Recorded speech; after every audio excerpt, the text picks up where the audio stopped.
алтыны нөлге бөлгенде қанша? 0. 6. Нөлге бөлінбейді.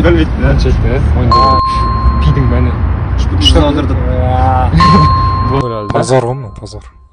Кенесары ханның атасы. Абылай хан. Екінші дүниежүзілік соғыс болған жылдар. 1941-1945. Жоқ.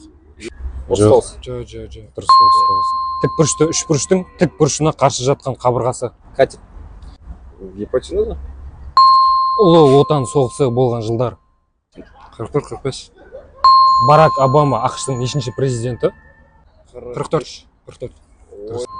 Кубтың қырлары бар ғой. 1, 2, 3 сантиметр көлемі қанша? Куб болмайды ғой ондай. Бірекші. Бразилияның астанасы. Рио-де-Жанейро. Бразилия. Дұрыс. Германияның астанасы. Берлин. Ең үлкен материк. Евразия. Жер көлемі бойынша дүние жүзінде екінші орын алатын мемлекет. Индия. Бірінші Россия, короче. Канада. Дұрыс, Канада. 6. Камбэктон. Адамдардың ішінде космосқа ұшқан ең бірінші кім? Қазір. Нил Армстронг. Жоқ. Юрий Гагарин.